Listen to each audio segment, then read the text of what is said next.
Right, so I've been and ripped the whole lot of the camper out, and I found a few bits which I wasn't expecting, but not anything too bad. I was a bit worried when I was going to rip up the floor, I was going to find anything particularly ugly, and to be fair, it's in fairly good nick.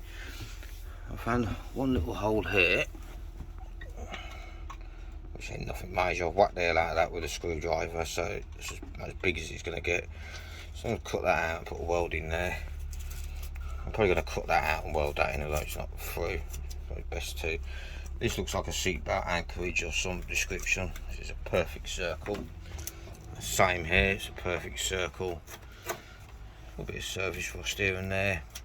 I've been whacking this all with a screwdriver all over. Drilled a hole there for a little spot welding. Now for the bad bits, we've got a hole there, and we've got that there which was covered in fiberglass, but I'm not sure whether it's been welded up. So I'm in two minds whether new wheel arch, inner arch there. I think it's probably a bit past salvage. It's not gone round here or anything. It's not gone round the back. And then we flip to this side.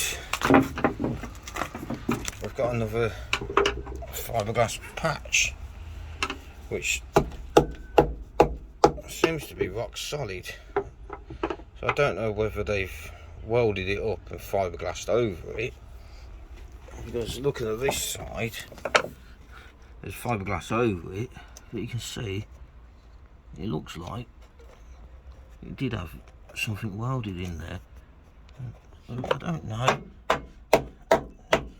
It's rock solid, so I'm not 100% too sure what to do with that. I mean, that bit's gone there.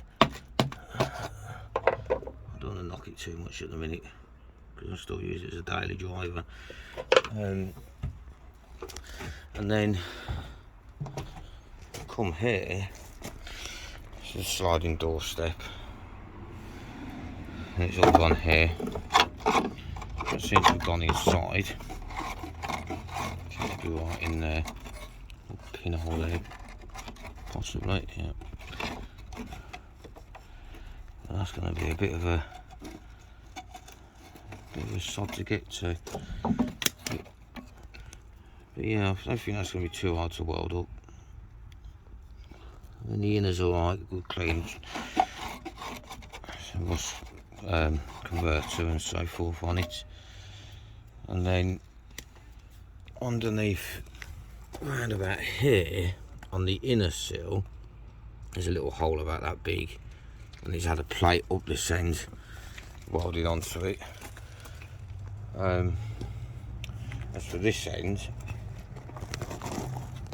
you can see there, there's a little bit.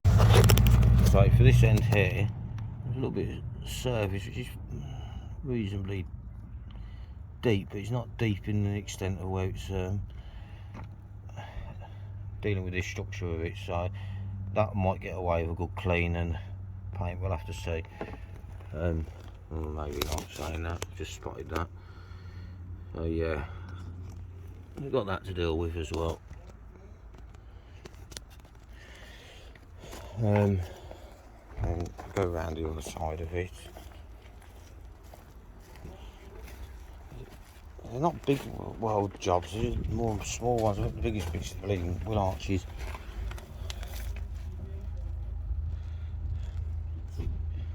I've got that. There's a little bit of surface rust there.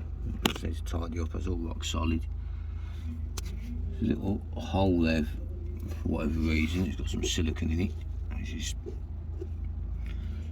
don't know about that. But probably just fill it in.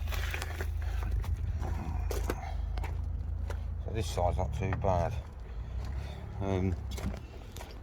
When these do flex shit inside here and go out inside there, but I don't think it has on this, so hopefully we're lucky there. So yeah, so that's what I found, which to be fair for a 30-year-old motor, I don't think I can complain.